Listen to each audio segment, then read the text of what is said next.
Maka doa malaikat Jibril yang pertama, ya Allah, jangan engkau terima salatnya, jangan engkau terima ibadah puasanya, jangan engkau terima kebaikannya, yaitu seorang anak yang durhaka kepada kedua orang tuanya. Assalamualaikum warahmatullahi wabarakatuh. Alhamdulillah rabbil alamin. Summa alhamdulillahilladzi ja'ala ta'aqubal laili wan nahar ayatan liulil albab wa ayatan liulil absar wa ba'. Pernah suatu saat tatkala Rasulullah sallallahu alaihi wasallam naik ke atas mimbar untuk melaksanakan khutbah. Lalu tatkala beliau naik ke atas mimbar, lalu beliau mengucapkan amin 3 kali. Kata Rasulullah, amin, amin, amin. Amin itu bimakna istajib, artinya kabulkan, kabulkan, kabulkan. Selesai Rasulullah khutbah, lalu beliau turun, lalu seorang sahabat yang bernama Umar bin Khattab datang menemui Rasulullah SAW seraya bertanya kepada Rasulullah.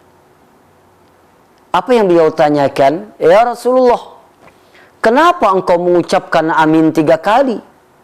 Padahal tidak ada orang yang berdoa, wahai Rasulullah. Kata Rasulullah, tahukah engkau wahai sahabatku, baru saja tadi malaikat Jibril berdoa dengan 3 macam doa, lalu saya disuruh mengaminkannya. Saya pengen tanya hadirin, kira-kira kalau malaikat Jibril yang berdoa, Rasulullah yang mengaminkan, kira-kira dikabulkan atau tidak?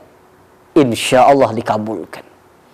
Maka di antara doa malaikat Jibril, ya Allah, jangan engkau terima salatnya, jangan engkau terima ibadah puasanya, jangan engkau terima kebaikannya, yaitu seorang anak yang durhaka kepada kedua orang tuanya.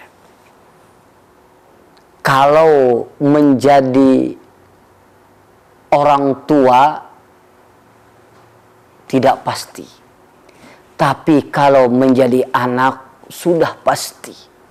Maka kewajiban kita di awal Ramadan ini, datangilah orang tua kita, bersilaturahimlah kepada orang tua kita, sungkemlah kepada orang tua kita, dengan harapan mudah-mudahan amal ibadah kita diterima oleh Allah Subhanahu wa ta'ala.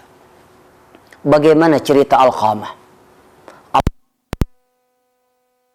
Begitu rajin ibadah, begitu rajin tahajud, bahkan masyhur ahlul ibadah, orang yang ahli ibadah. Tetapi Alqamah tatkala dia pengen meninggal dunia, tatkala rohnya pengen diambil oleh Allah, anehnya Alqamah jangankan mengucapkan la ilaha illallah, bibirnya pun tidak mampu bergerak untuk berzikir kepada Allah. Akhirnya kejadian ini dilaporkan kepada Rasulullah SAW. Lalu Rasulullah mengatakan, hal ummuhu, apakah ibunya masih hidup? Maka dijawab sahabat, naam, iya ya Rasulullah, ibunya masih hidup.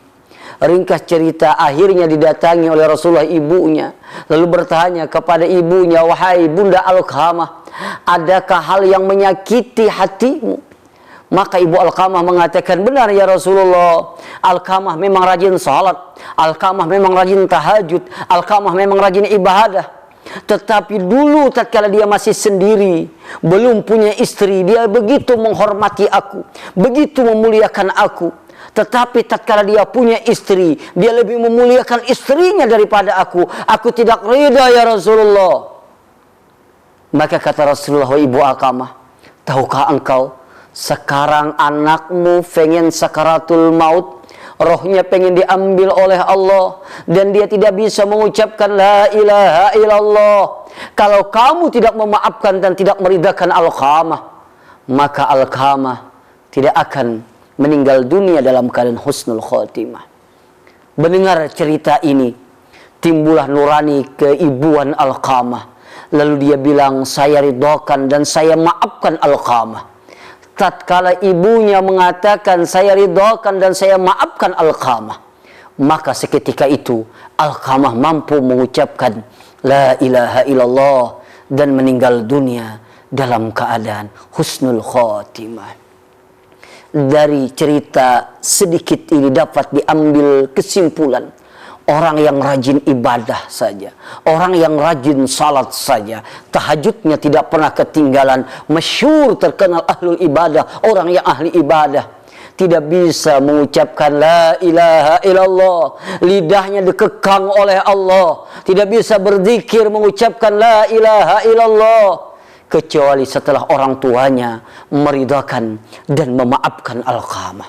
Oleh karena itu, ayo menjelang bulan Ramadan ini, ayo kita sama-sama meminta ridho dan meminta maaf kepada kedua orang tua kita. Mungkin ada yang bertanya, Ustaz, bagaimana kalau orang tua saya sudah meninggal dunia? Dulu waktu beliau hidup saya belum sempat berbuat baik. Dulu waktu beliau hidup saya tidak sempat bersilaturahim. Bahkan tatkala beliau pengen meninggal dunia pun saya tidak sempat melihat yang terakhir kali wajah orang tua saya. Bagaimana saya pengen berbakti kepada kedua orang tua saya? Maka di dalam kitab Tanbihul Ghafilin, kalau orang tua kita sudah meninggal dunia, cara berbaktinya ada 3 macam. Yang pertama, sering-seringlah mendoakan orang tua kita.